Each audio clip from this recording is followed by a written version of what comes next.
Here's why we don't really reach into the future. We're trapped either by regret of the past or the routine of the present.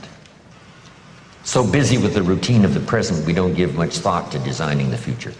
Or trapped by the past with regrets of past losses and past failures and past mistakes, and we relive it over and over again, not to the benefit of changing it for the future, but just because, we feel that our lives have been less than favorable simply because of all the things that's happened to us in the past. But here's the real key, is to spend some time, and usually we don't do it until someone comes by and offers the suggestion. That's why meeting the right person at the right time, attending the right class, listening to the right sermon, having a conversation with the right person sometimes can totally change the direction of your life. And you're never the same after that personal contact, or sitting in that class, or reading that book, or coming face to face with someone who says, hey, our lives are not that good, what could we do to change? And that very conversation starts this whole process. Wow, I've arrived at a fairly place, how could I change all of that for the future? And that is all possible. And this point of contact, maybe today, will help change all of that and give some of you a new glimpse of some of the possibilities. We talked a little bit earlier about the possibilities and believing that the possibilities were possible for you, then going to work and make them happen. But let's talk now about setting goals and see if we can't make this really meaningful. Here's the next key. Make sure that the greatest pull on you is the pull of the future. Not the pull of the past that keeps taking you back. Not the pull of gravity like the present that just keeps you sort of stuck where you are. But we want to make sure that the greatest influence and pull on us is the pull of the future.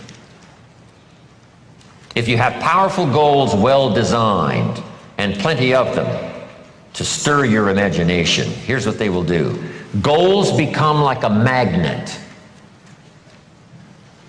And the bigger they are and the stronger they are and the longer the list and the more things you'd like to acquire during the course of your lifetime, the stronger they pull. And here's the other advantage in setting goals, so that these goals begin to pull you in that forward future direction. They pull you through all kinds of downtime, all kinds of nighttime experiences, all kinds of winters. You can much more easily survive the next crisis, the next winter of your life, if you have well-set goals, finely tuned, places you want to go, things you want to do, people you want to meet, skills you want to develop, fortune you want to make, benevolence you want to engage in. If all of that becomes powerful and clear and you're on your way, I promise you, no matter what happens, those goals will pull you through. You won't be lost in the middle because you'll be able to see beyond. So with that in mind, let's now engage in this little session. It may be one of the most important for the weekend, designing the next 10 years. I want you to take a fresh piece of paper, or at least put a title up on one page and call it Goals Workshop. And in this Goals Workshop, I'm going to ask a series of questions, and I want you to write down the question first and then do the exercise. Okay? Write down the question first and then do the exercise. If you're ready to go, say, let's go.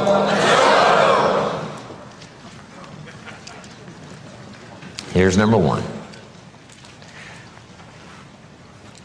I want you to list 5 things you've already accomplished that you're proud of.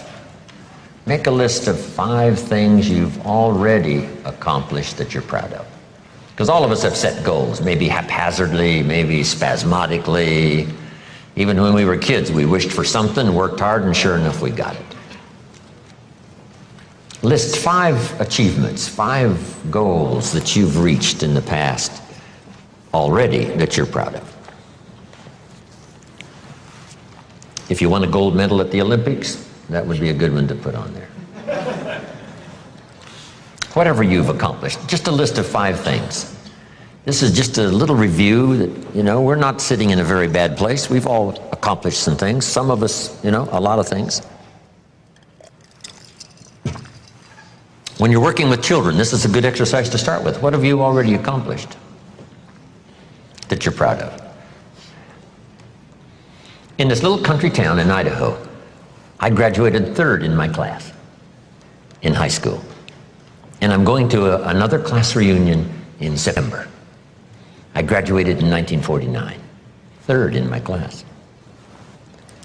I was pretty proud of that, because I wasn't the smartest kid in the world. But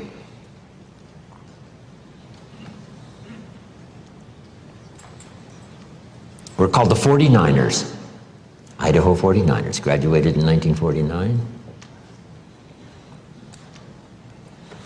It'll be interesting, right? Another class reunion come September.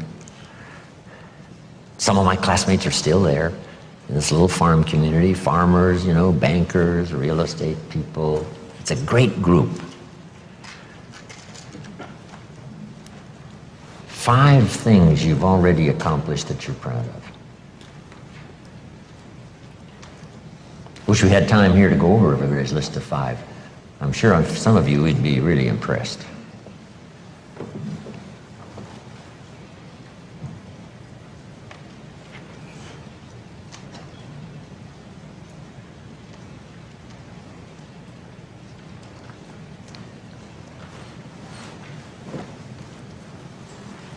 Five things, 5 achievements.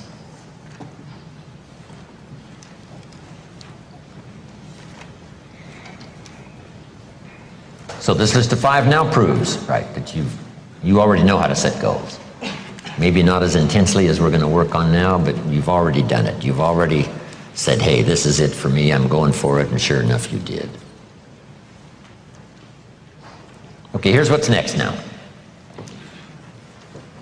I want you to make a list. What are the 50 most important things you can think of that you want to accomplish and have in the next 10 years?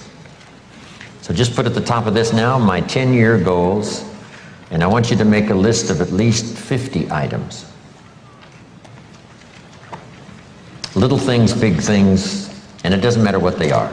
Now this list does not mean the list of the things you think you can acquire. This is a list of the things you want. Just let your mind run free. A list of 50 items that would really do it for you in the next 10 years. If you had this, if you went to these places and met these people, and if you had these skills and these investments, education for your children, all the rest of it. So I want you to take the time now, and I want you to go right down the page, not side by side on your goals, right down the page.